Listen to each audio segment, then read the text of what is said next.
Nagbabalik ang PTV Balita ngayon.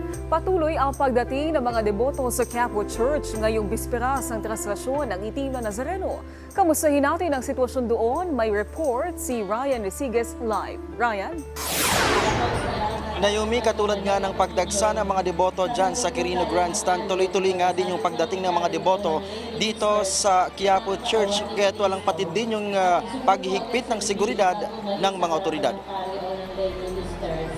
Nanindigan ng pamunuan ng Quiapo Church na hindi overkill ang inilatag na seguridad para sa pagdiriwang ng pista ng Itim na Nazareno ngayong taon. Bukod kasi sa nakagawian na pagpapakalat ng PNP personnel, naglatag din ngayon sa pinakaunang pagkakataon ng Manila International Airport or MIAA ng X-ray machine at metal walkthrough detector.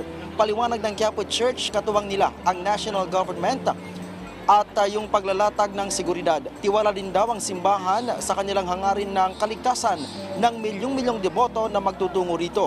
Ngayong taon, inaasahan ng mga otoridad na mas dadagsa ang mga deboto lalo pat katatapos lang ng pandemya.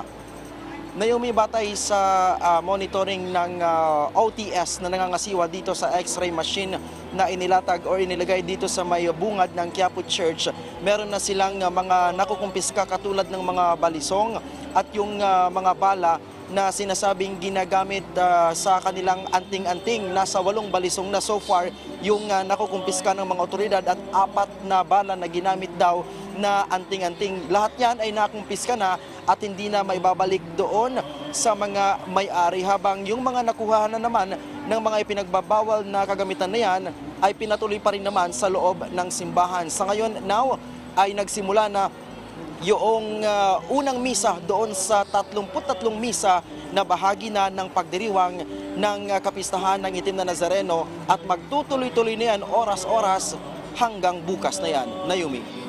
Okay, maraming salamat, Ryan Resiges. Samantala, all set na ang preparasyon para sa traslasyon bukas. Kanina, nagsagawa ng final inspection sa Quiapo Church sina DILG Secretary Benhur Abalos, Mayor Honey Lacuna ng Maynila, PNP officials at iba pang lokal na opisyal. Muling ipinaalala ni Abalos sa publiko na bawal ang pagsusuot ng cap, pagdala ng backpack at pagsuot ng hoodie jacket. Kung magdadala ng tubig, dapat ay nakalagay ito sa transparent na lalagyan at hindi pwede ang babasagin dahil baka mabasag at makasugat sa mga nakayapak na mananampalataya. Samantala, kinumpirma ng DILG ang pagpapatupad ng signal jamming sa ilang bahagi ng Maynila. May i-jump po tomorrow, so expect po, sabihan nyo na yung mga kamag-anak nyo, kung hindi kayo ma-reach, huwag muna mag-panic dahil every year po ginagawa po yun.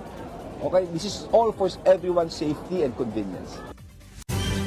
Alamin natin ang iba pang balita mula kay Julius Pacot ng PTV Davao. Mayong adlaw, gi-turnover na ngadto sa Traffic Management Unit kon TMU sa Tagum City natong Huwebes ang ana sa 30 ka mga traffic signages. Dinhinimo kini sa City Engineer's Office. Nakatakda kaning iplastar ngadto sa managlahing dalan dul sa mga eskwelahan sa Dakbayan sa Tagum.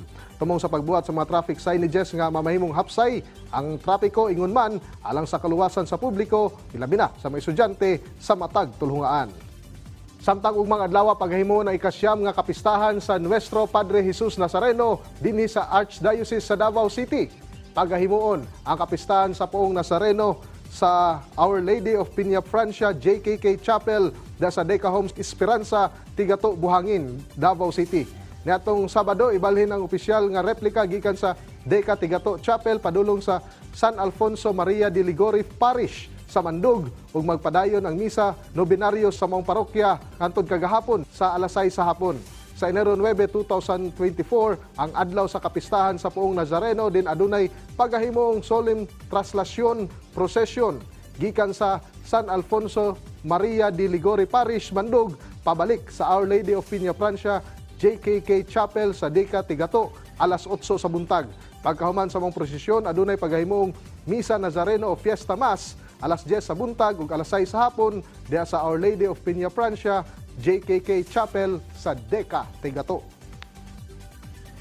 Og mao kadtong mga nag-unang mga balita gikan dinhi sa PTV Davao, ako si Julius Pacot. Mayong adlaw. Daghang salamat, Julius Pacot.